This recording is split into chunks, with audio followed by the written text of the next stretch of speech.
Hello, everyone. Hello from Rijeka, Croatia, from the IT community Rijeka. My name is Višnja Željeznjak, and my colleague is Rene. Hi, Rene. Hi. Hi. It's awesome to have you here. Today we have a tech talk where we want to review the book that I have read recently, which is amazing. And we're not only going to review the book, the Embedded Entrepreneur. We are bringing the author with us. I want everybody to welcome Arvid Kahl. Welcome, Arvid. Welcome Hi. to our show. Hey there. Awesome. Welcome. Arvid, Thanks you for are having connecting me. from Canada. You're a German living in Canada. And please introduce yourself so that our community gets to know you a little better. Trying to be fast because this could take a while. I've been doing a lot of things, but I used to be a software engineer, and I built a lot of things for different companies all over the world, like bootstrap companies, VC funded, all kinds. And then I tried a couple times to build my own stuff and failed horribly and learned a lot. And then at some point, I actually built something that went really well, and we sold that company. That was co-founded by me and my girlfriend at the time. And ever since then, I've been a writer because I wanted to share what I learned. And from writing through writing, I became active on Twitter. I became a teacher, a mentor, and a consultant, all these kind of things. I'm always an entrepreneur still. So it's a mixture between a software engineer and a person that turned into a writer and an entrepreneur all together. And now I'm just trying to teach whatever I can in whatever many ways I can find online. Amazing. Arvid, so the book that actually got me here to this talk is The Embedded Entrepreneur. Like I said, I read it recently. This is not your first book. You wrote Zero to Sold, where you actually wrote in depth about your entire journey from starting your startup and bringing it to a very successful SaaS and then selling it for what you described as a life-changing amount of money. Can you talk about that experience a little bit first, and then we're going to dive deeply into the book? The writing experience or the experience of the startup? What do you want to know? So let's start with the startup. You said you had an experience where you failed, but you eventually succeeded. Right. Well, the failed experiences, there's so many of those. We could probably spend a couple hours just talking about these. But in the past, like after I worked for a couple agencies and for a couple of software businesses, when I tried to build my first business with a couple friends in Berlin, the city that I lived in for the last probably 10-ish years or so, we tried to build like a local food marketplace. That was hilarious. And we completely forgot to validate our assumptions. That was one of the things that I always now very gladly talk about, but didn't want to think about much at the time because I wanted to build. I wanted to be a technical co-founder, make the thing, features, like as a technical person, you just want to create things.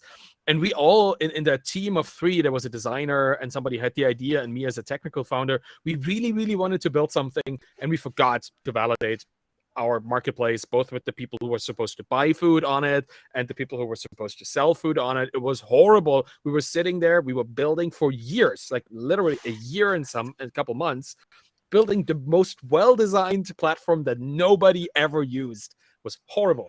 In retrospect, obviously, I learned a lot during that time, both on a technical level. I learned how to build this, which was cool. And also on an entrepreneurial level, I learned what doesn't work, which was also very interesting. So over the years, I had a couple of these projects.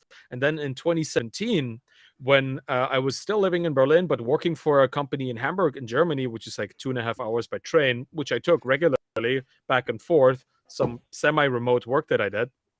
My girlfriend was working from home. Danielle was teaching English online, and she had a problem. I had the technical capability of solving it, but instead of just building something, hopefully for it to sell, we sat down and we thought, okay, is this a good problem? Is there an audience for this? Do people really have this as a critical problem, not just any problem? And then how can we best solve it? I solved it for her. She tested it, and then we involved the community. of online teachers, which was very tight knit because everybody was doing the same job. So they had a strong network, and then we sold into that network, got a lot of feedback, and we built a business from there, which grew to $55,000 in monthly recurring revenue over 2 years. At which point we sold the business to a private equity company, what you said, I am allowed to say, is a life-changing amount of money. And ever since then, I've been sharing what I learned there and all the failed attempts before in building a business and the product that people actually are willing to pay money for. That's kind of where this comes from. This is the experience where we built that business in a way that actually resonated with an existing audience that had an existing problem that we could actually solve. You know, the thing you actually want to do when you build a business, but there it worked because we followed a plan. And yeah, that's what I'm talking about most of the time. And particularly in Zero to Sold, the book that just details the whole journey from the first, I want to build a business. How does this even work? To, okay, now we're selling this business. How does that work? Right? Anything in between, from finding your first customer to dealing with hiring, dealing with scalability issues from a technical perspective as well as a business perspective, and then building a sellable business, documenting, automating, to what am I going to do after I sell my business. All of this is in the book because it's essentially my whole story that I put into that book. And then I noticed that people had particular questions about particular stages of the book, but one of them was, okay, I need to start. I need the very first thing. You need to help me solve this. Who do I serve? Where's my audience? The book is great, and I'm super happy to learn about like all these things later, but I need to get the first thing right. So that's why I wrote The Embedded Entrepreneur, and that's what we're talking about today. It's like the zooming into the very first part of starting your entrepreneurial journey. Amazing, Arvid. So the book, the start of the book has been actually an eye opener for me. So the book is divided into a couple of sections. You teach people how to discover audiences that you want to serve, how to explore the audience and find interesting and profitable problems, and finally how to build the audience that can sustain your business. But the actual start of the book, where you told the reader to you tell us to ask ourselves whether or not we care about the audience. So caring about the audience is very important. And can you go a little bit deeper about why is that important, how this helped you in particularly, or people who you've spoken to after you wrote the book? Yeah, in many of the previous businesses that I was part of and that didn't work out, I really had very little connection to the kind of customer that we were eventually going to be solving the problem for, right? For the local food marketplace, for example, that we were trying to build, we essentially wanted to serve foodies in the city, like essentially hipsters, people who want like the good new fancy food from like locally around the city of Berlin. And on the other side of the marketplace, we were going to be serving farmers from those places to sell their products into the city. But neither of those really resonated.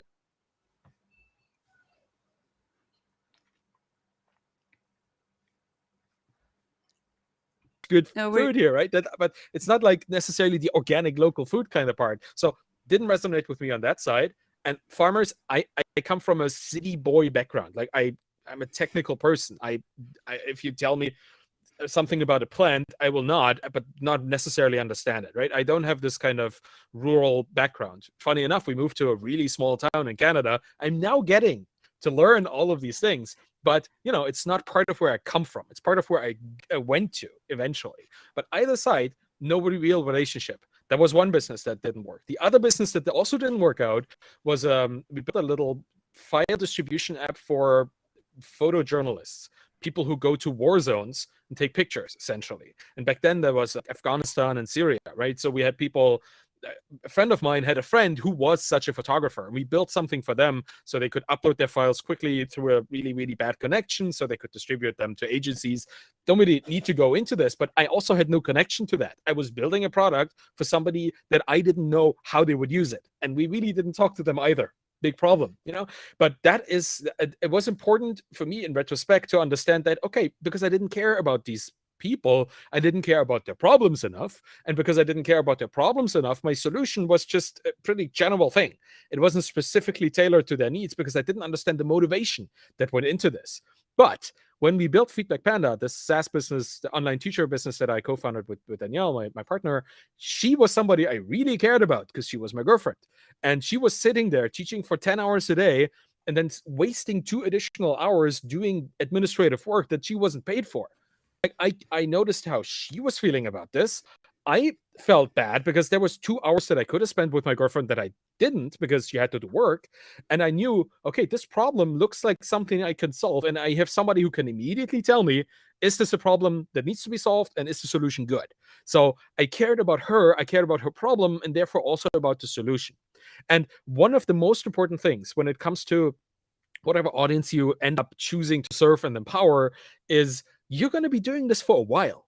Like you're going to be doing this for the next 5 years, maybe 10 years, depending on how quickly you can build the business and how long you actually want to stay in it. Some people want to build a business for the rest of their life. Some people want to build it for 3 to 4 years and then sell it. It doesn't matter. It's a long time. So if you hate the people that you're serving, in my case, wouldn't say hate, but I don't really care much about like lawyers or tax advisors. These are people that work on a different kind of level than I do, right? They are very methodical, very like structural. I'm more a creative kind of spirit. So there's a little disconnect between those people. But I would hate to work for them.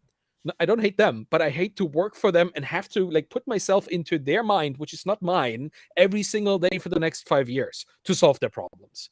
So it's not necessarily about your perspective to the people, but more like to how people think and what space they live in, what problems they have. Because if you're not interested in their problems, because you're not interested in them and why they are solving these problems for themselves, then you're not going to be interested in building a great solution to help them. So that's why it's so important to have some sort of affinity for the field that you're going to be serving, to the people in there, to the field itself, the undercurrents of the industry, right? If you look again, tax advisors, well, taxes, tax compliance. What's interesting about that? If people pay their taxes, our roads get built or something. That's great, but it's not something I care deeply about, right? But if I look into the creator space, people finding financial stability, financial security, financial freedom, as a person that got there, I care deeply about this. So I will always feel much more attuned and much more affinity towards people in this space.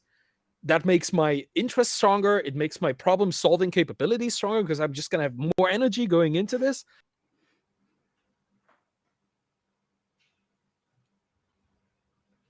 Ernie, you notice, I don't really like the people I'm serving. Yeah. Well, then you're not going to have fun, right? It's going to be a problem. Yeah, exactly. I have noticed myself that I have gone. I've been in business for 20 years, and throughout that time, my company has been a development agency. Now we're a consultancy, and I have noticed that if I don't, if my business does not support my lifestyle, it doesn't matter. It does matter who the clients are, but if my business is a nuisance to me, I'm actually building a prison for myself. And you can always, not go to work if you work for somebody else. You just quit. But how can you quit your own business? That's very hard. And so this is why it was so actually eye-opening for me that when you want to build something, you have to start with from where you come from, who you care for, what problems do you care for in this world? Because if it's not a problem that's gonna drive you for years, then you're just gonna quit. And this has been my experience with my projects. Rene, do you have similar experiences yourself? But we in the company have this policy of what we basically say is to put ourselves in other people's shoes, in the shoes of our clients. So, but it's easier said than done.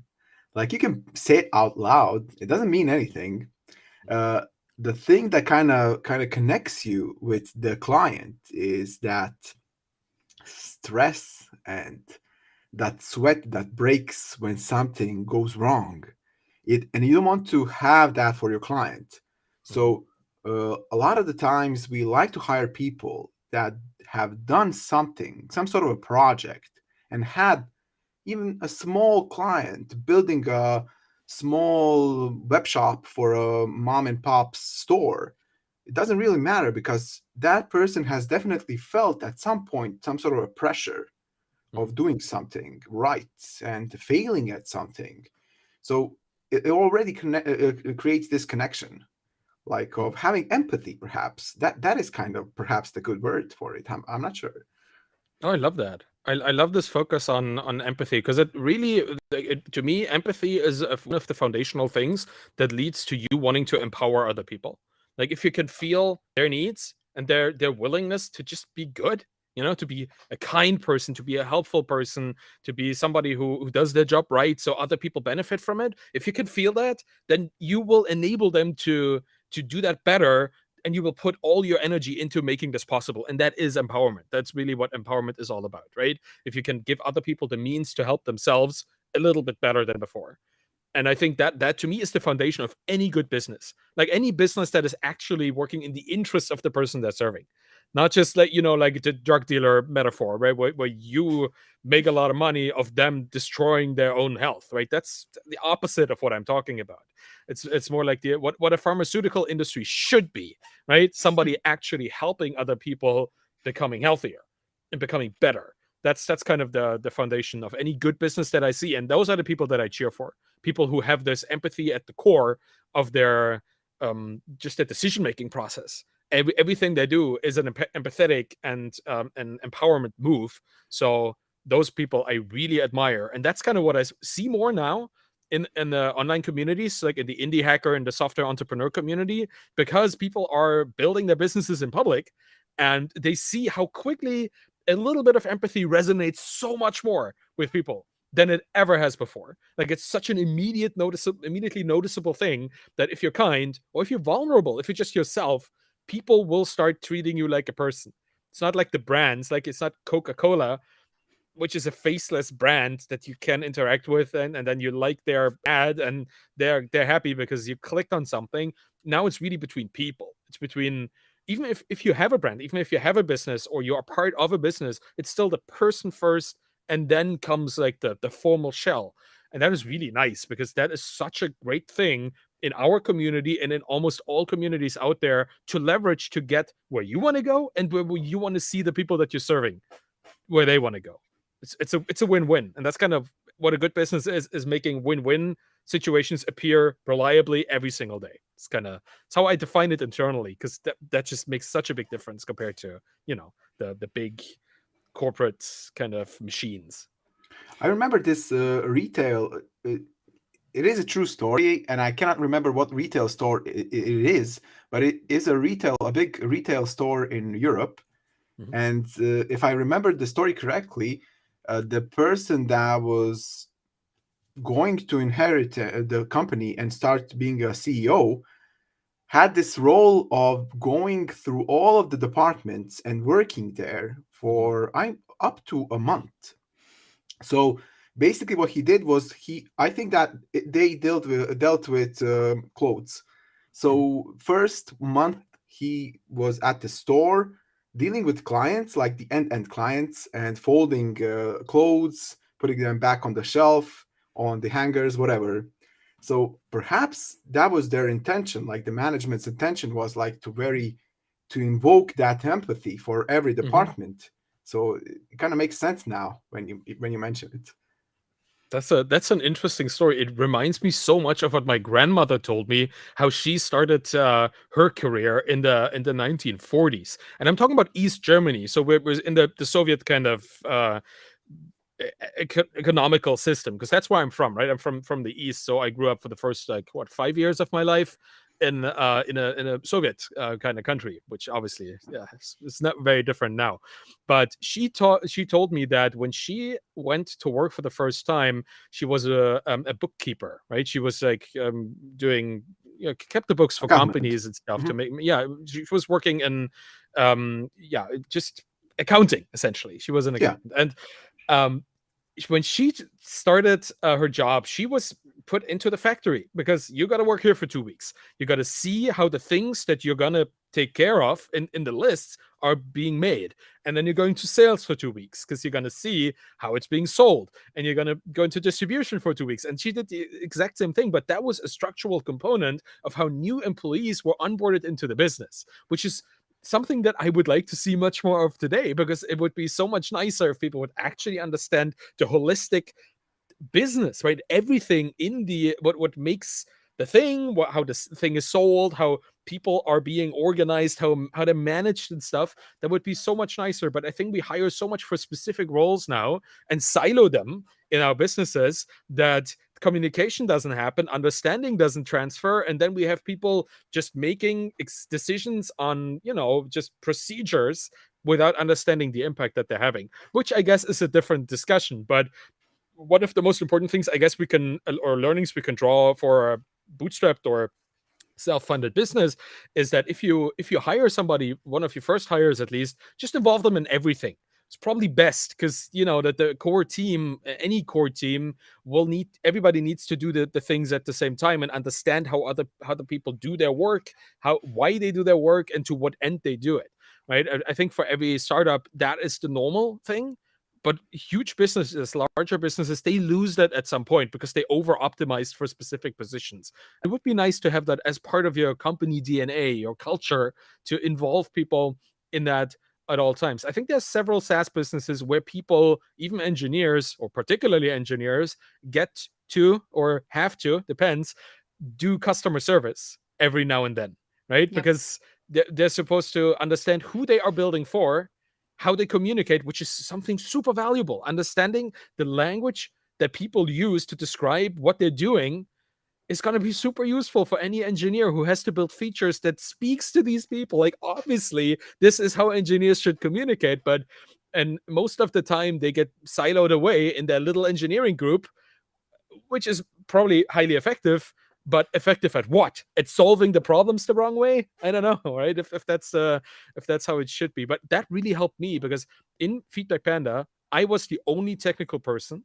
So Danielle was the CEO of the business. Like, she ran product, she understood design, and she understood what we would need to build, and I would build it. But I also did customer service. So whenever somebody had a problem, I would hear of it right there. I could talk to people, understand exactly what the problem was, and solve it for them right there and then, which in turn was a surprise to those people that somebody listened to them. Like, when you reach out to customer service and then they just ignore you. That's what's happening most of the time. But in our case, we actually help these people. Often within like 20 minutes or 15 minutes, a new version of the software would be deployed that fixed their problem. And that was the best marketing we could do. Because they would go to Facebook, into their little groups, and they would say, hey, you won't believe this, but Feedback Panda had a bug, and I talked to them, and now it's fixed. That's never happened for me before. That's how the evangelism started, because people love talking about our product to their peers that we wanted to sell to, because we took them seriously, and we put our effort and our resources into solving their problems when they appeared. And that made a whole lot of difference too, because we never spent any meaningful amount of money on advertising or marketing. That was all organic through our community, or our newsletter, or our Instagram outreach, or whatever we chose to do with the people that we already had a relationship with. We didn't need to go out there and do cold emails or do paid advertising, because people would already talk about us in their own communities, which we were part of, so we could see it and amplify it when we needed to. So that was super helpful. And that's kind of what I write about in the book. It's all very community-centric, because the community is where people talk, and you want to be the thing that people talk about. So got to be there. Yep. And exactly. So when you were talking about how to get to know the clients, in the book, you teach people how to, embed themselves in the community first, and actually get to know the customers that you say that you want to serve. And can you tell us a little bit about the starting of embedding yourself as an entrepreneur in the community? So let's say that you say, so for example, you serve makers, startup founders, SaaS businesses. How do you embed yourself into the community for the first time? So the first step for anyone who wants to build a SaaS. The first thing is to stop thinking of ideas. That's the very first step, is to understand that a great business idea is a consequence of understanding more about the people that you want to serve than you already know. Right? Many people start with, oh, I want to build Tinder for cats, or I want to build the next that, or the next that. Like, they just think of the tangible products that they see all around them, right? That's kind of how we understand things as engineers. I look at my microphone. Oh yeah, this is a product, right? I don't see the story of the microphone. I see the tangible microphone. So if I were to do something new in terms of hardware, I would think of the new microphone and what it would look like and how it would work. But the fact is, maybe people don't need a new microphone. Maybe they need a new piece of software to, I don't know, like transfer a file from A to B because, you know, they need an audio upload or something. I don't know what they need until I'm listening, until I actually know who am I going to be serving, where are they, how can I listen to what they have to say, and what do they talk about. That's kind of where that's kind of the preface to the idea, because only when I know that there's enough people out there that have a budget to solve their problems, and they have a problem that is so critical that they want to spend money on it, then can I think of, how can I solve this? What can I build? What can I make? That's the paradigm shift, which is why this is an audience-centric or an audience-first approach. You look at, who do I want to serve? Who's going to be my future audience? And then you figure out where they are and so on. I'll get to that in a second. But you defer the whole idea. The idea first approach leads to what happens on Product Hunt every single day, which is there's 3 or 4 really cool things on top, and then there's 200 products below that nobody cares about.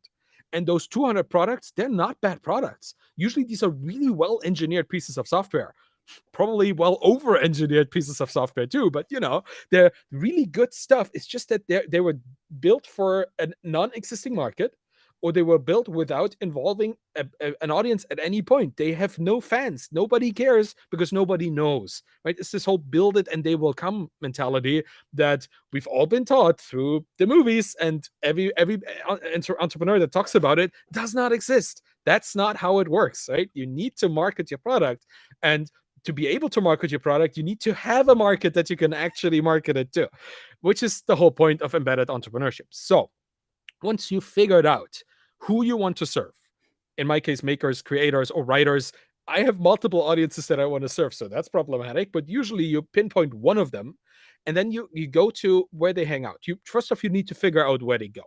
For writers, there are a lot of communities on Twitter. There are a lot of communities on Reddit, and maybe that's a pro tip. Almost anything that you might find interesting has a subreddit somewhere. Like just earlier today, I found that there's a subreddit for dogs wrapped in blankets called, I think, babushka dogs or something, because, you know, Okay. the way they look like. I mean, that is the specificity of Reddit. Obviously, I don't know, is that a niche? There might be, because there's probably some Instagram crossover there where you can monetize babushka blankets for your puppy. But the thing is, that is what Reddit is. Reddit is an assortment of everything. And usually everything has a community around it. You just need to find it. And with founders, it's easy. You find Twitter or indie hackers, or at least for a global community. And with writers, you also find them on Reddit. You find them in forums somewhere, like private forums or public forums where you can sign up. You have WhatsApp groups. You have Facebook, a big thing, also pretty much like Reddit, but less weird in many ways. That's Facebook. You find all kinds of groups. I know somebody who runs an animal transportation business that is the consequence of his mother organizing horse transportation in a state of the United States, because she owned horses, and at some point you need to get your horse from A to B, and you know, like, you had to organize it. You have to find a hauling company, and you had to put the horse in there, and you had to pick it up over there and pay somebody and make sure the horse is okay. She organized it on Facebook, and he took over the groups. And then he was I think it was a car mechanic. He didn't know how to code, but he thought, hey, if I can just build something here, I could probably make this so much easier. He taught himself how to code, and he now built an animal hauling marketplace platform for people to transport all kinds of animals from all over the United States to another place. So he literally had the Facebook groups to source the information and source the initial customers from, and then built a product as a consequence of understanding their most critical problems. And that is just so much more reliable than standing in your shower and thinking, Tinder for cats sounds like a really good idea, because obviously an idea is wonderful, but there is no validation.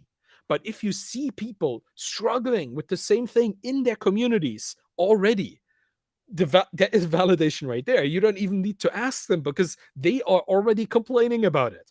And that's kind of where embedded entrepreneurship comes in. You find their communities, you put yourself in there, and you shut up.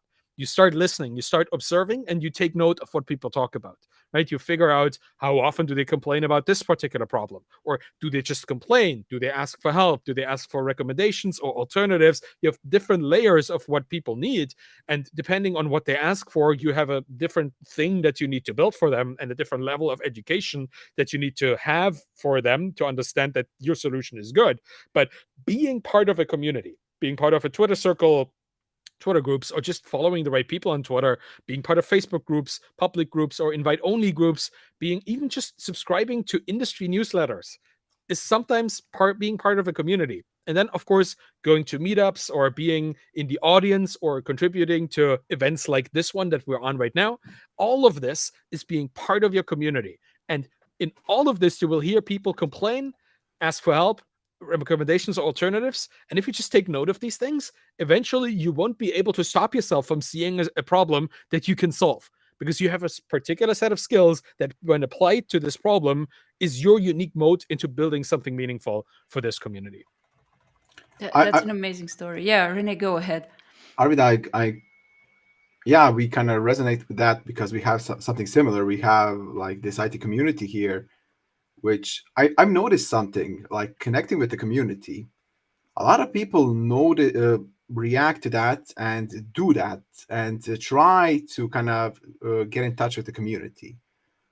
What happens is that they go about and do some event for 5 times, 10 times, 15, and then they don't get the results that they hoped for. Then they do it for the 20th time, and it was kind of, I thought this is going to work faster. Well, I'm going to do it for 5 more times, and then I'm going to give up. And I've noticed that people tend to give up after 20-ish times. So that's kind of the magic number. And I've kind of realized, and Vishnu too, and I know that you did, you have to do it for 100 times. You have to do it for 100 times and then give up. And after 100 times, if you don't see any glimmer of hope, then perhaps you should give up. But after 100th time, you get this habit of doing it, and you get this itch that you need to scratch. Like if you don't do a live stream or an event, you feel bad. It becomes strange. So this is kind of perhaps a good way to approach it, not to give up that easily. And results come very differently than from other ways of kind of putting yourself out there.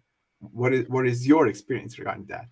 Yeah, consistency beats everything else. Like consistency will create luck eventually, because you just need to, if there's a 1% chance of you being successful and a 99% chance of not being successful, well, if you try this 100 times, that there's an increasing chance that you will, this time or the next time, will be an opportunity for you. So it's like it's a cumulative effect, and it's an exponential effect as well. Like exponential things, they start like looks very flat, and then over time they shoot up, and that moment.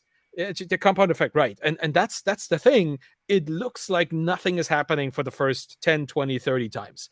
Like if you start on Twitter, if you want to build a Twitter audience, right? And you take my advice that I give people, and you start engaging with people, because that's better than just tweeting something out, right? You try to actually like engage in an ongoing conversation. For the first 5 times, people might not respond to you. And then maybe one guy or one girl responds to you and gives you some kind of feedback, and you try again for 4 times, nobody talks to you. And then you do it again, and you do it for a couple more days, a couple more weeks, and then people will start seeing your face. Not because you've tweeted 40 times, but because you've tweeted for 20 days in a row. That is where the magic is. The magic is not in doing a thing all over and doing as much as you can. It's just doing it so that you show up for others all the time. If you become a face that people just expect to see, and that people are not surprised by, then you're building mind share just for yourself in people's minds already. And that is incredibly valuable, even though it might not directly result in a sale or, in an opportunity. Over time, this stuff is just gonna, you cannot not benefit from that eventually, because people have this kind of reciprocity effect, right? People need to reciprocate. If I give you something for free for 100 days straight, like, I want to see how long you can take without feeling like guilty enough to give back. And you don't have to like send me a lot of money or anything like that, but just helping me, retweeting what I tweet or telling a friend about my work. That is enough, right? For a human mind, just giving back in any capacity is good enough. And you can leverage that capacity or that need to eventually reciprocate in people by just being there and giving as much as you can. Because the more you do that, the more people will share what you do, because they see, oh, I benefit from this. I like these people over there. Let me show it to them, because they probably can benefit from it as well. And then these people get stuff for free. And then these people share with their friends. People just continuously increase your reach because you're cool, you're helping. And then eventually stuff comes back to you. But you cannot expect things to immediately pay off. So you have to defer your need to get the compensation of sorts. And you cannot guarantee the point when it happens. You can't say, okay, 2 weeks from now, I'm going to get a paying customer or something. Might be tomorrow, might be later, right? You never know. But overall, it's just going to increase. And yes, that is my experience. That has been my experience. That's also why just an hour ago or so, I recorded episode 127 of my podcast. Because, you got to keep going. If I want to get to 200 eventually, well, I got to have 127, 128, 129, and so on. I just need to do it once a week. I do it, and I don't fail. I don't have a week that I skip, because I know this consistency is going to help me continuing the thing, and it's going to show to people that I'm serious about what I'm doing, because I'm investing not just money into what I'm doing, but my time. And what the other things that I'm not doing say a lot about what I'm doing as well, right? I could do many, many things, but I choose to do this. And that's what people see. And that's what sticks in their mind. And that's what creates this eventual reciprocity at some point. It's like a proof of character. Like it can be, you don't have to think of it as for clients. You can think about investors. Mm-hmm. Like someone could be watching from a corner, saying, look at this person. Wow, so much consistency, and that person is just not giving up. Wow, this person definitely isn't flaky.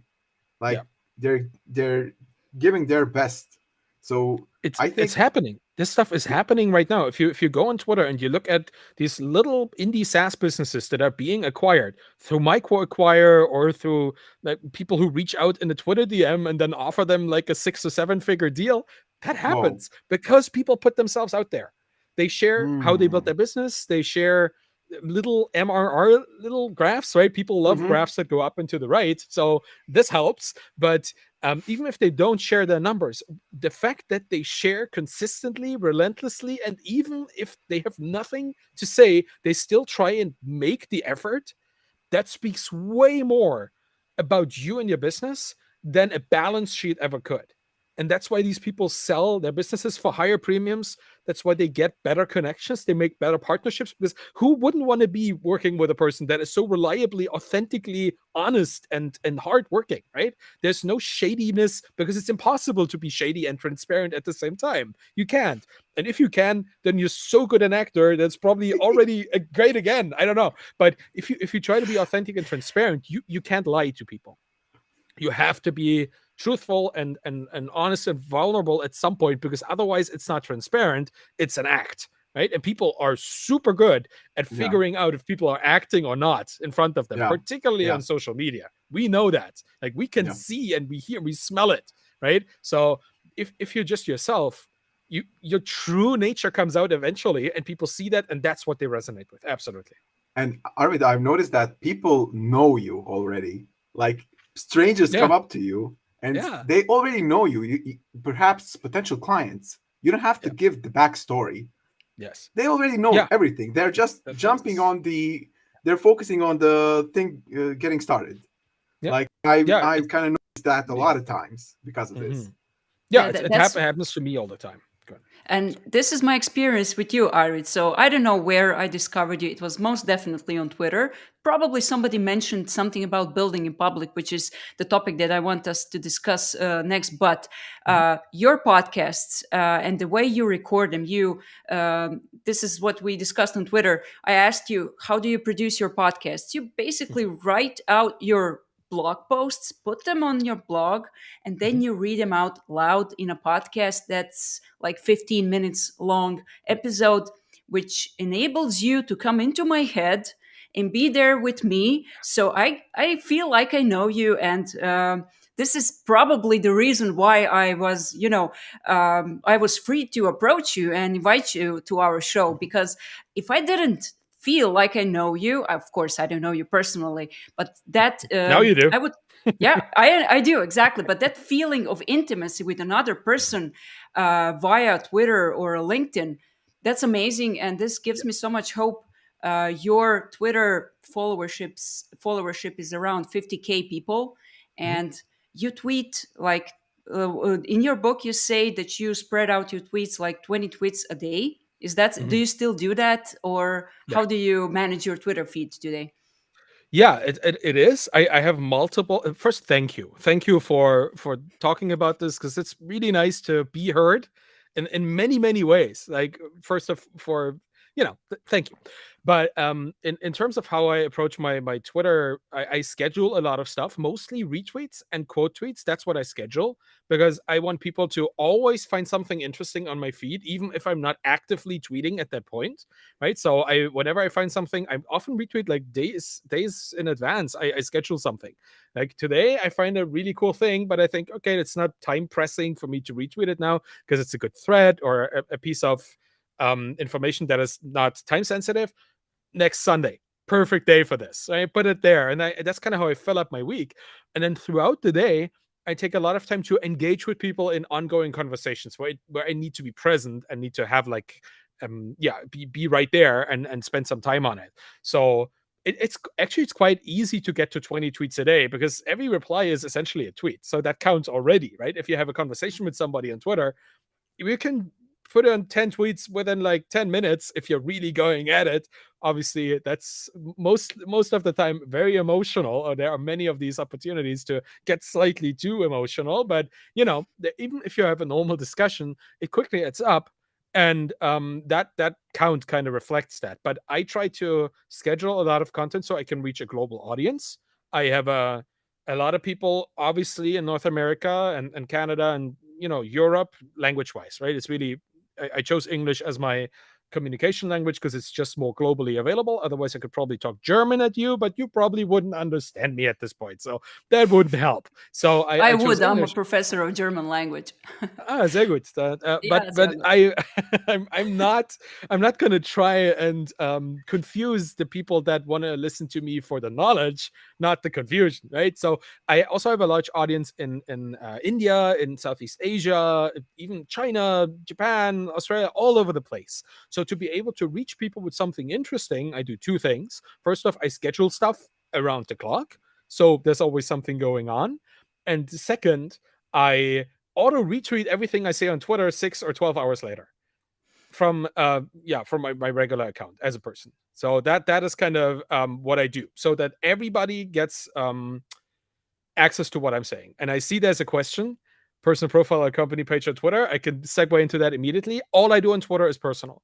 I do have a couple Twitter accounts for my projects, but I rarely use them, because I have found that whatever I do as a person, being either part of a business or running the business, owning the business, or whatever it is, I have so much more credibility with people as a person first and then part of a project than the other way around. Now, if you are running a software as a service business or anything, and you have a company profile page on Twitter, perfectly fine.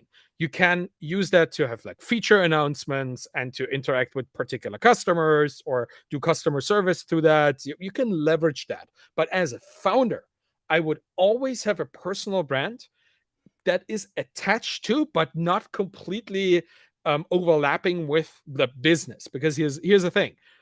imagine the worst comes to happen and your business fails. It's unfortunate. It happens quite a lot. And, it's just the reality of entrepreneurship. There's always a risk.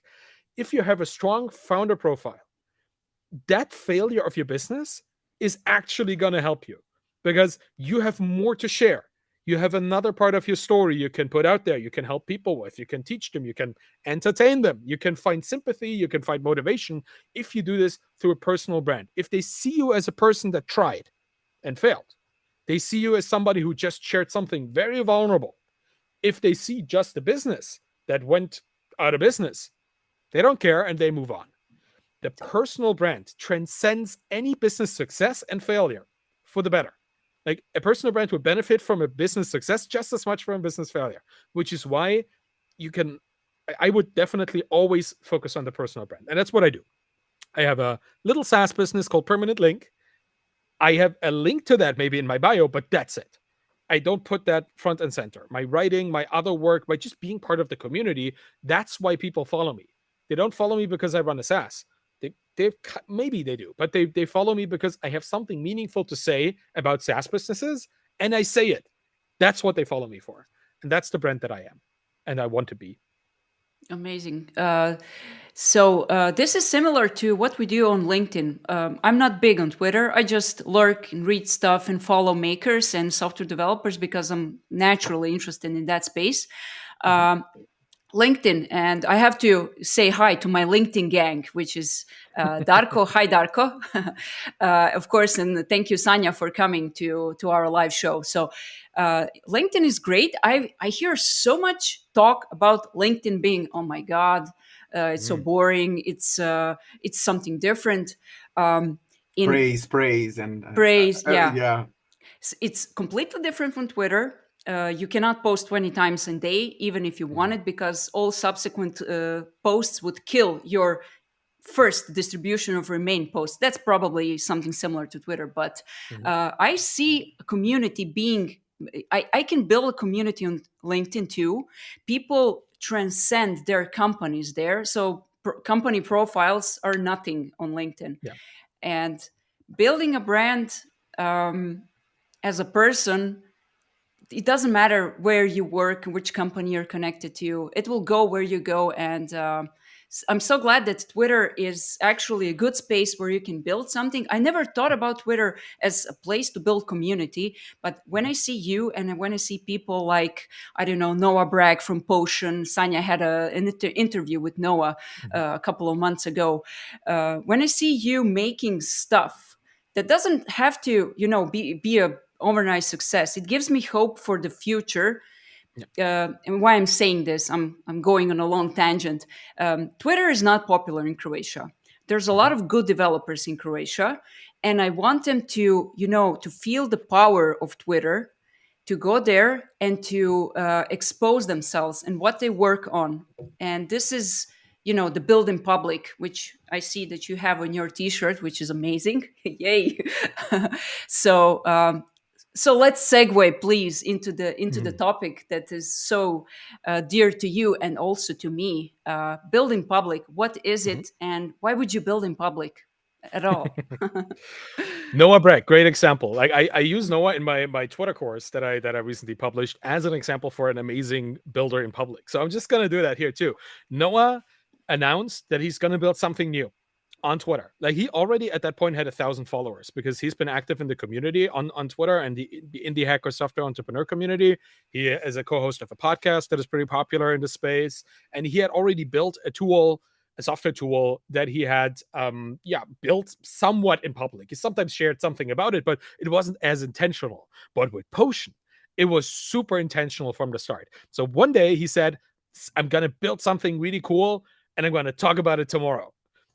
Immediately, he immediately leveraged the capacity of people on Twitter to be excited by something new. It's just what it is, right? Every social media has this, where people are just always looking for the new thing. So Noah's first tweet was, he didn't even say what it's going to be. He just said, I'm going to build a business and I'm going to build it in public. And from that day, like he had 1,000 followers. The next day he had 2,000 followers. It's just the excitement that people had for a new build in public project that got him this avalanche of new people that were interested in what he was doing. So the next day, he posted about, I'm going to build a tool that turns a Notion document into a website. And I think it was already called Potion at that point, but he said, that's what I'm going to be building. And then the next day, he shared a video where he talked about, okay, this is my financial situation right here. I have this income here, and I'm this much savings, and I need to build a business within these couple months so I can sustain my cost of living. The transparency in this is so incredibly refreshing in a world where everybody is like trying to build projects in secrecy so nobody steals my idea. He was doing, I'm building this project with this technology, and I need this much money, and I'm trying to go to this market. It was just, he kind of involved people in his journey from day one, from the conception, not just to building it, not just the engineering part. He did that too sometimes, but everything about the business was essentially an open book to a degree. Like, he didn't share everything, but he shared enough that it looked like it was everything, like he shared all the things that he wanted to share and could share with his community of software entrepreneurs that he had already assembled around him before he had even started this particular project. But I see people doing this even with no audience. They start building, and then they immediately hook into the existing Building Public community, and they find their first followers there, and it starts in a similar way. Maybe not with 1,000 followers in a day, but a lot of attention anyway. So he started sharing all his little things that he was thinking about, like what he would be building, how he would be building it. He built a landing page. He linked that in a tweet. And another wonderful thing happened in that moment. Somebody commented on the landing page, hey, there's a typo. You should fix it like this. And then somebody essentially solved his problem for him in a Twitter comment. So he had just had to update his website, and it immediately made much more sense. And he didn't have to pay anybody for it. It's just the community empowering him to do things better. And that has been the story of Potion so far. I'm a customer. I use it, funny enough, for embeddederentrepreneur.com. That parts of that site is built on Potion. And it's really, really cool to see Noah just sharing reliably, consistently every single day. And not all of this is just technical. But he's not just sharing, oh, here's another software bug that I had, or here's another business process that I'm working on. Sometimes he shared a photo of himself with his kid where he said, hey, a new colleague appeared in the business today, right? It's just, he becomes a relatable human being that is also building a business. And for maybe as an example for Sanya here, he has Potion as a Twitter account for his business. He has Noah W. Bragg is his Twitter handle as his Twitter personal brand. And whenever he tweets something about Potion or that is related to building Potion or generally building something, his Potion account retweets that particular thing with a comment. Like, his Potion account has a personality, a little playful thing, and then he brings that content into the people who follow Potion for the software, for the business, but he also interacts with it as a founder. It's an interesting little dance, a little play that he does there. And Noah has become very successful with this. Even while building Potion, he shared the story and the actual ongoing story of selling his previous business. It was super exciting. Like he said, I want to sell my business. And then he tweeted about this. And then in the tweets, in the responses to the tweet, somebody got interested in it. Then they moved it into a Slack. And then Noah posted, with the permission of the person that actually bought the business, the conversation from Slack into the thread where it started. As a viewer, as a reader, as a listener, whatever it is, you feel so involved in this. Because you know the guy. You know the story. You know where it came from. You were there when he started posting about building this business. You liked it. You said, go, Noah, go. You encouraged him. You motivated him. And then all of a sudden, here is his success. It's not just his success. It's yours too. That's the thing about building in public. The moment you involve people in your journey, it becomes their journey as well. It's like if you're writing a novel and your alpha readers become a character in the story. That's what happened to people like Vova, who helped him, like I said earlier, with the text thing on his homepage. Now he's part of the product, like it or not. He helped the product become the product that it turned out to be. And that's what building in public is about. It's about sharing your ongoing journey of building a business, sharing whatever you deem interesting, or shareable. It depends, right? Some businesses share more about the software. Some businesses share more about the community in which they are. Some businesses share about how everything is connected. Some don't. For some, there's a little bit of secrecy. For some, there's more. Some stop sharing at a certain point. Some keep sharing. Like Buffer shared a lot about their internals until they had, I don't know, 6 figures in monthly recurring revenue, and then they stopped. Stop. Transistor FM, a podcast hosting business, they stopped sharing their detailed financial metrics at $25,000 monthly recurring revenue. Building a public is not forever. At some point, you have to stop. Otherwise, you're just inviting too much competition, or you're giving away too much, right? But we can talk about this too. But the idea is that you have a journey and you get people invested emotionally, with their attention, sometimes maybe with their money as a potential customer, or at least with their goodwill as somebody who talks about it to their friends. And then you keep them engaged along the journey. You have feedback loops. They help you, you help them. Like it's an open public act of finding the right people to help you in any kind of capacity, helping them, teaching them throughout this. Here's how I'm building my business. If you want to build your own, just follow me. You'll see stuff that you never thought is interesting. And I'm going to run into those walls. I'm going to, like you run into it, you share how you break through the wall. And then this person that listens doesn't have to run into the wall. They can go around it, or break through better. It's just that's a win-win as well. You win because you get the attention of people and their help, and they win because you teach them something that would be very painful for them to teach themselves. Yeah, it's sorry, Vishnu. No, go ahead. Yeah. So regarding building in public, so we as a company, so 46Alex, for example, we are in a very competitive market like telecom. It's very competitive, sometimes even nasty. And we kind of went around that. We wanted to build in public also. We wanted to engage our audience and have them participate in some things. So we thought about what we can do. And the solution came in building an add-on, a plugin for WordPress. Yeah. So, okay, we're not going to share our secret inner workings of our system core, but we are going to go ahead and build an add-on for WordPress with you involved. And we started to involve the WordPress community here locally. We're going to do it a bit more, but we are just kind of sharing, okay, we did this. We know it kind of sucks, but take a look at it. What would you like to have better, perhaps? Yeah, and cool. Yeah, and people ignored it, but someone reached out and said, look, there's this way of, it will be very cool for me to have a contact form. So I want to have a contact form where me as an administrator of the page, get an SMS when someone reaches out to me on that form. So the end user doesn't know that I'm being contacted by an SMS, but that's important for me because of XY or whatever, because there's this big campaign sale or whatever. And we didn't know that. We didn't even think about it. Yeah. And so getting to that kind of building in public is beautiful, because you can actually, we are getting to the beginning of your talk. Like, you are talking to the people that care the most about the thing working as it should. So yeah, building in public is very nice. And if you are scared about revealing the inner workings of your company, you can do stuff that are kind of far away from the core. Yeah, like add-ons for something. That's a really cool idea. That I love that, because it's a great example of, you understood the value of building in public.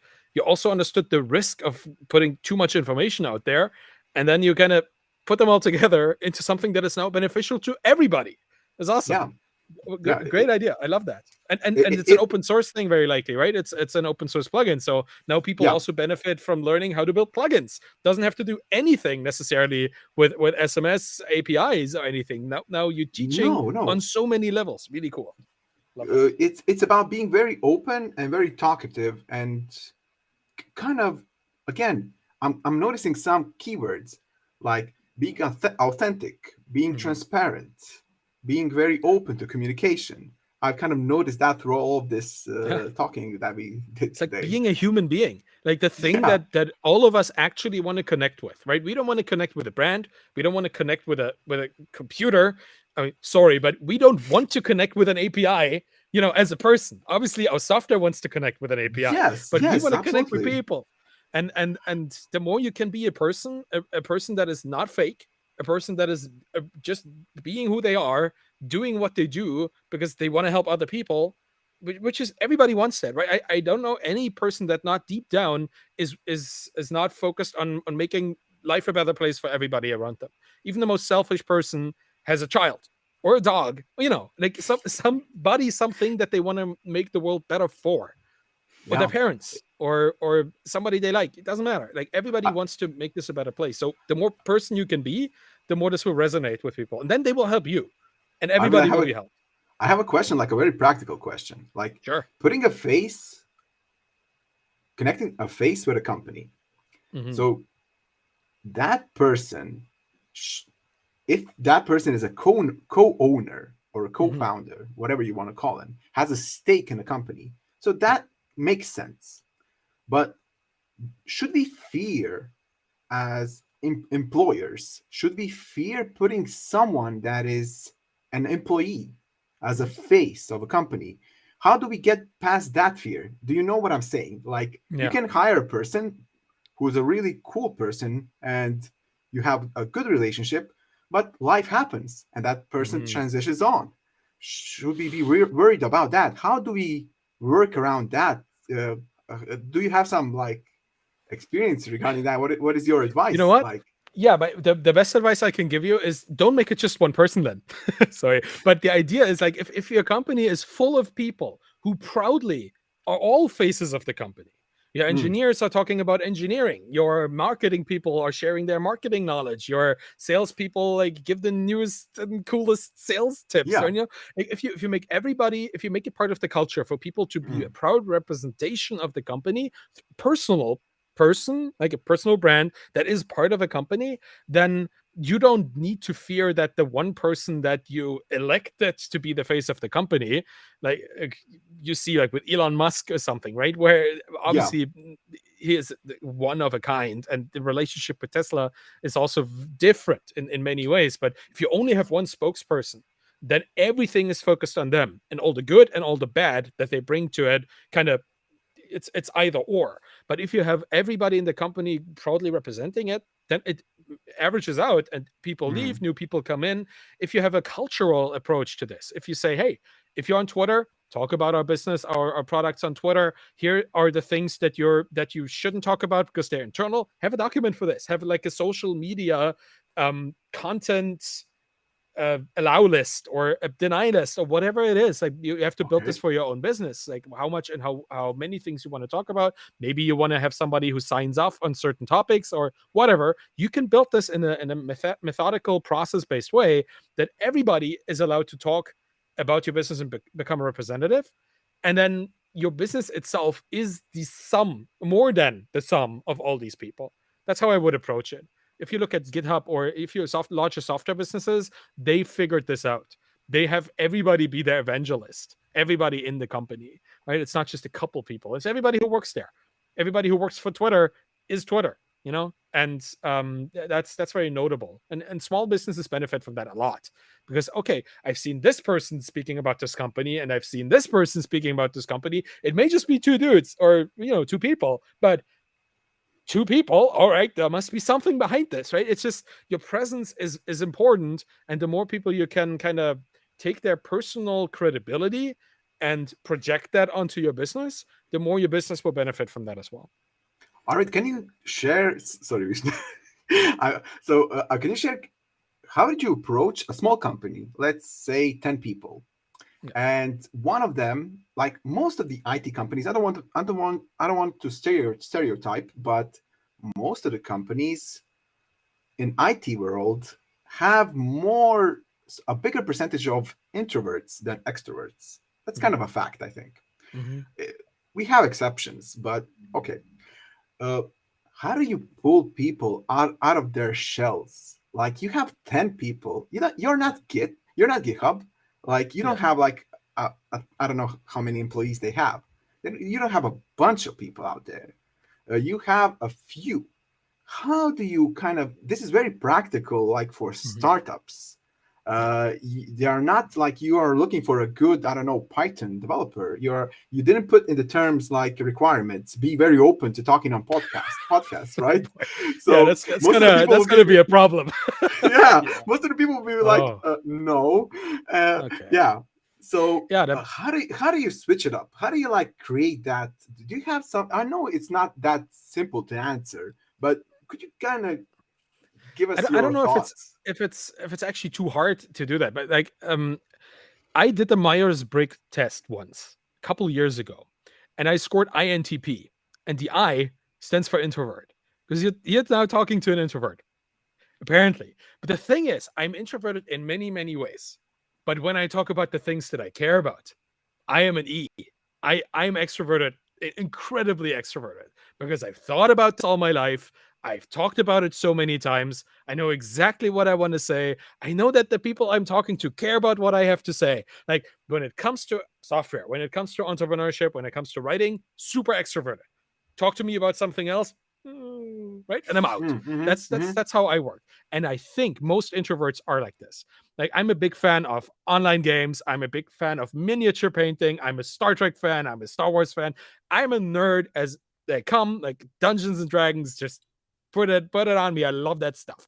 When I talk to a fellow Star Trek introvert about Star Trek, this conversation is like between two world-renowned experts that are on a stage in front of millions of people sharing their perspective. It doesn't matter, right? It doesn't matter how introverted you are. If you talk to the people you care about the things you care about, in their communities where you're safe, where the people respect you for your introvertedness, or where the people don't mind that you only talk about this, then you can talk to a lot of people about a lot of things. And if you go to a meetup, I remember this. I'm going to the JavaScript meetup in Hamburg, in Germany.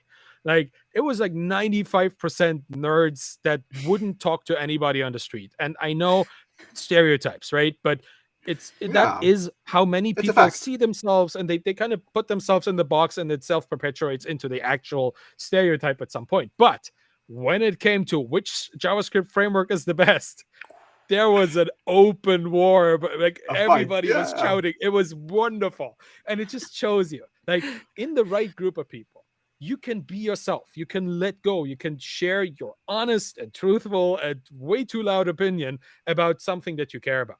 So enable your people, software engineers, whatever introverted level they may have, to talk to other software engineers. You don't have to have them talk about your business in front of marketing people. Just let them go amongst the nerds and talk about if they're backend engineer, like let's let them go to the other Rails folks and talk about their Rails project and the problem with throttling connections and, like these specifics that they care about. Have them represent that aspect of your company to these people. If you have a marketing person, well, don't have them talk to the nerds or to the people who are like engineers or something. Have them speak to other marketing people who they resonate with. Just allow people to stay in their silo, as questionable as siloing is, but in terms of learning how to be a public speaker or learning how to talk about things in a forum that is maybe not just you and me, but involves other people. Being on sure footing, talking about the things that you care about to people who also care about him, is the best way to get started. And over time, like I didn't start out like this, right? I started out as somebody who is right or something, but now I'm very confident in what I say because I've said it so many times. And it's the same for everybody of any level. And if they're not comfortable, then let them be uncomfortable and let them not do it at all. It's also fine to allow people to not do the thing you want them to do because they're not comfortable with it, right? It's an agency thing. And maybe they're better in writing. Maybe these people are better at writing blog posts for your blog. Maybe they don't need to go on social media. Maybe they're so much better at like copy editing your website copy to make it more converting, whatever, right? Everybody has their strengths and their weaknesses, and allow people to play towards them. And if somebody figures out, hey, I love tweeting about software engineering stuff, here's your software engineering Twitter person right there. So it's just an exploration thing. Cool. Renee, I know what you can do. You can install secret microphones and cameras around your Oh, boy. company. So That Twitch.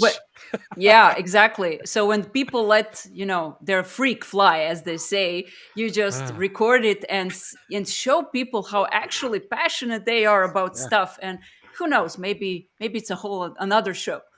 Yeah, That yeah. is an kidding. interesting approach. Privacy a bit questionable, but I love the idea. Questionable. Like showing people like that they are more energized when they talk about something they care about. That is something that most people don't know, because we only know the state we're in right now, right? We don't have this kind of a relative positioning where we can see ourselves from the outside. That usually doesn't happen. So, I mean, if you do this as a controlled experiment that they know is happening, that actually might be an interesting idea. Like on a company retreat, like have a stage discussion or something and film it and then show them. That could be cool. I like the idea. That's good, because that could be the switch that you flick in somebody's brain. So you could say, Yeah. you're not an introvert when you talk about this. Here is the proof, right? Exactly. Here's you yelling. I'm an introvert myself. Exactly how you described Arvid yourself, that's me. But when when you force me to do stuff that I don't want, no, I'm out. So Yeah. that's an amazing concept. When we return back to the building in public, you let your personality shine, and you let your, I wouldn't say flaws, but you share your negative emotions. You share your negative, whatever happens in your business or in your whatever you're building. So it's hard to share stuff while it's happening. It's easy for me to go on a podcast and tell people about some stuff I failed at 10 years ago. But how do you deal with this when you're actually dealing with something that's really deep, and you don't have to share it, but how do you approach sharing negative stuff? Yeah, it's a framing issue most of the time, right? It's about, how do I perceive this, both in the moment where it happens to you, where you're like emotionally biased, and the moment before it happened and after it happened. It's a complicated issue, but framing anything that happens to you as an opportunity to learn and teach is something that has made it very easy for me, because if it's a clear opportunity to learn, benefits me, perfect, talk about it, because it's something that in talking about it or in writing about it most of the time, I get even more insight. Like that's you were talking about this earlier, and how I do my podcast. Like I write the thing out, I put it on my blog, or I write it out and then I record it into this microphone, and then in writing I had all my ideas there, and in reading, in talking into the microphone, I get to feel, does it make sense? Is that what I'm currently saying? Does it make sense? Does it flow? Like, is it good? So most of the time, me actually narrating what I wrote into my microphone is a second editing pass, where I kind of see, okay, now this is way too slow. Now this doesn't make sense. I'm just like, I wrote it and it made sense, but now that I read it, doesn't make. So I have to edit it at that point. Sometimes I do it on the fly and then I edit it later in the document. Sometimes I stop recording and go edit again. It's like in writing, I reflect more on what I'm actually doing, on what I'm trying to say. And that's sharing, building in public is the same thing.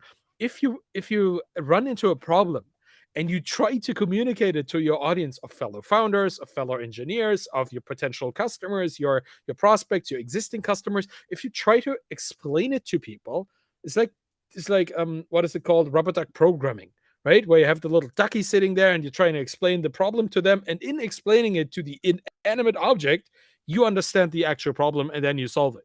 Same deal as with writing and building in public. In trying to teach people something about what you're going through, or just sharing it for the hope that somebody will teach you, you get more insight into the problem.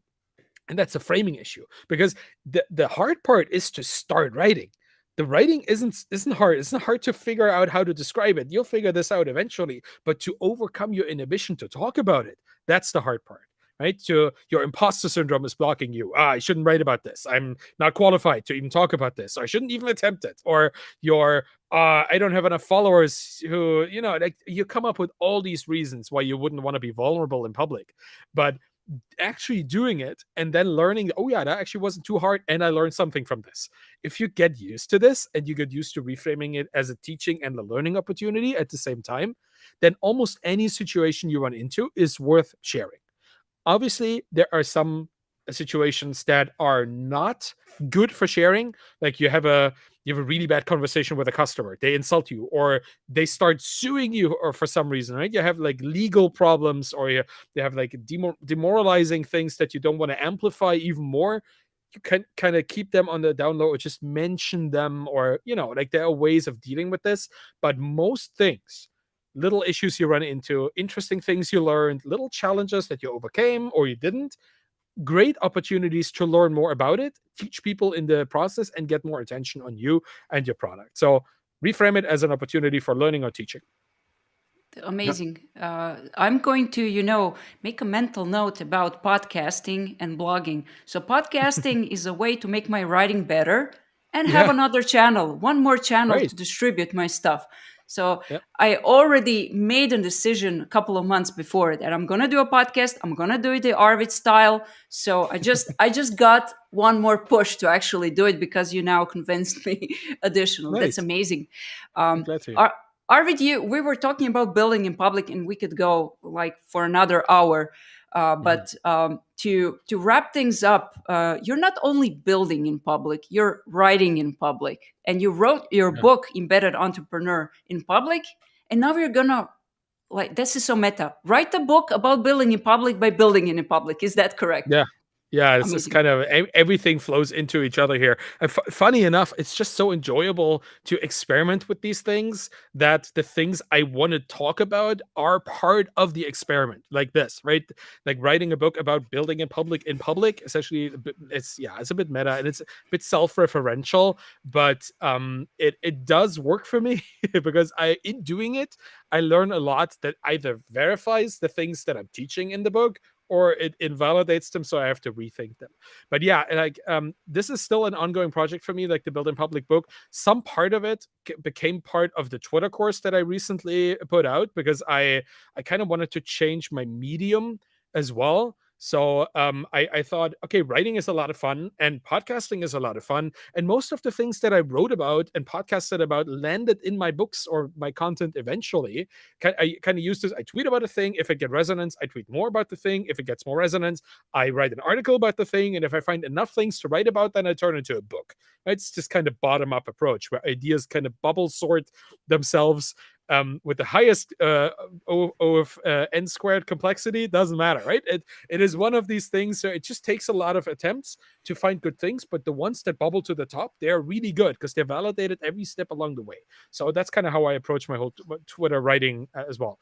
But yes, the Twitter course has a very huge built in public component, because I noticed I love writing about this, but talking about this with examples right next to me is almost way more efficient than just writing about it would be. So I'm still trying to write the book, but the Twitter course has been getting so much more resonance on building in public in particular that this is the current thing that I'm very focused on.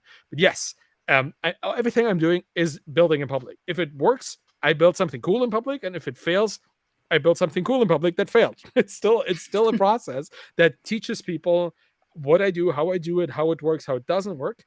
And every step along the way, I get immediate feedback that I worked into it. The Twitter course, I wrote that for 20 some days from January 1st to I think January 21st.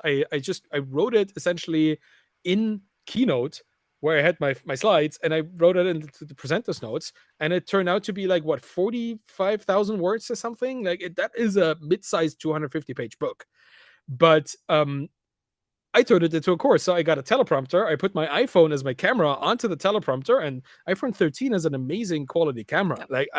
This is an HD camera with like really good field of vision. It's incredible. Like if you watch my course, you would think it's a fancy camera, and it is, because an iPhone is not too cheap, I guess, but it's an iPhone on a teleprompter with another iPhone rolling my 45,000 line script under it and me just narrating it into the camera. But that worked super well for me. And that course is like everything I know about Twitter plus the building public part of it as well. And so far, people have really, really resonated with it, because I teach people to engage. Right? Like the things that work for me, I teach. So I say, stop tweeting things that you think are cool and talk to people on Twitter. And that makes all the difference in engagement, in followers, and in impressions and whatnot, in actual opportunities.